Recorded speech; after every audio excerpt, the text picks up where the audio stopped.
Afternoon. George Heller, West 80 South Poles. It's really windy out right now, so we'll see if this works. It's not too bad, I'll post it.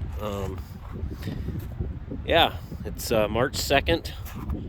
It started out really nice earlier today, about noon. It was 40 degrees already. It's about 40 right now. It's still, I mean, don't get me wrong, it's still really nice out. But the wind is kind of kicked up and the clouds have kind of come. Gonna go into the wind now, I guess.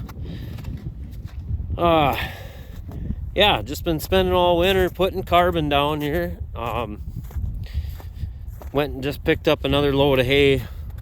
Just now got it over there. I'm gonna unload it in a little bit. 17 more bales. Don't know if that's gonna be enough or not. Probably not. I'm guessing not. Yeah, April 2nd here. Doesn't really look like April. Still a couple feet of snow in a lot of spots, at least a foot in most spots. But we're on our way to spring. We're looking forward to it. It's been a long winter. Animals have been out wintering pretty well. Pretty much all in real good shape. Come through really well. Yeah, so we're up here on this hill. It's kind of a hill here. It's about the highest point we got on the whole farm. Not much for elevation around this area. This was a lot of bull thistle up here last summer, and so I wanted to put a whole bunch of fertility down up here to try to choke them thistles out. Try to get some fertility down and get them thistles choked out and grow some more grass so we can do some more grazing. Trying to get this farm built back up. It's been depleted for a long time. Just been hayed, and it's just, it's not that great. So we've been getting hay down on the ground, feeding them animals. Virtually no competition for feed when you're doing it like this. They're doing pretty well. It's warmed up quite a bit, so their consumption has really been going down quite a bit.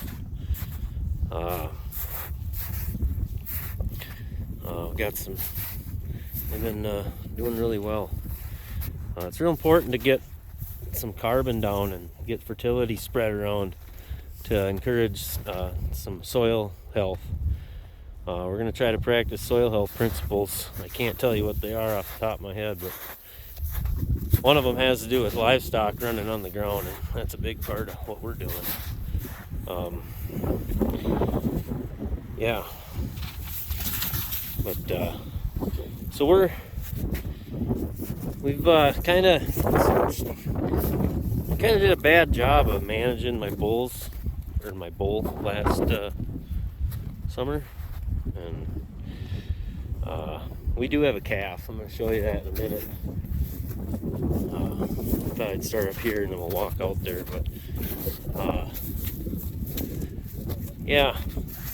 So the plan is get these bulls out of here. I think tomorrow I'm going to try to get these bulls separated out of here, because there's one he's kind of giving the new mom a little bit of grief. I don't really know what's going on, if he thinks she's in heat already or what the deal is, but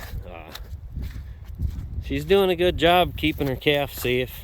He's not being aggressive or anything like that. He's just after the cow.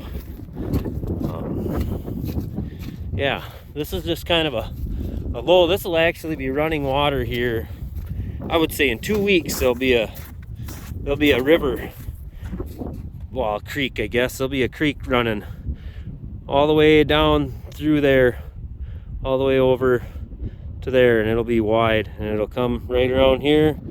It'll run around this brush right here, on this outside of this brush, and it'll run back in there, and it'll head right down all the way down to the end of the farm, and then it goes out the corner of the farm, and then goes underneath the road and then into the river.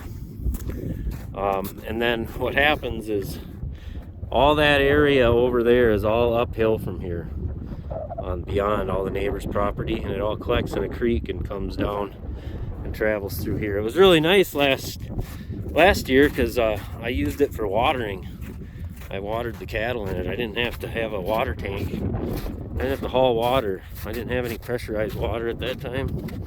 I didn't have a line run. So it was really nice to just be able to water them in the creek. That dried up about first or second week of July. Then I had to do something else. Then I started hauling water, and then I got the pressurized line out there. Oh, you probably can't hear a thing I'm saying. It's so windy. I don't know. We'll see what happens. It's real life, folks. As my buddy Greg says, it's real life. So that's what we do. Yeah, but we're making our way out here. So we've been running some bales out here. Spreading, getting the carbon spread out here too. I mean, it's melting. I mean, we got water puddles everywhere. Look at this fertility that we're putting down. I mean, it's just, there'll be strips of green grass everywhere I did this. It'll just be, I can't wait to see the progress of what this winter has been. Yeah, we're getting out there now. You can see kind of, she's blocking that Red Bull just for precaution, and he keeps trying to mount up on her and stuff. I don't really know why he's doing that. He's just being goofy, I guess. None of the other bulls have any kind of interest in her. I don't know what's going on. We got 4 other bulls in here. They're not out here causing any grief, so I don't know what his deal is.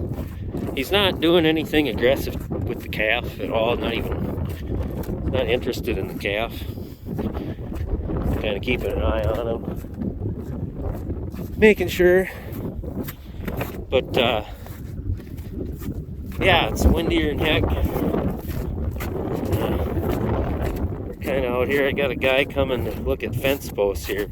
Timeless fence reseller. I don't know if I've mentioned that before, but if anybody needs some timeless fence posts, I got them and I can get them. But here's our new fresh little addition, our surprise. We got home and we had a surprise yesterday. So, little bull calf, half South Pole, half British White. He's got a little red tint in his hair. Yeah, he's a good looking little calf. He's got some red on his back there. His mom is just nicer than it gets. So, alright, well, I'm gonna get out of the wind. Y'all have a good day. Thanks.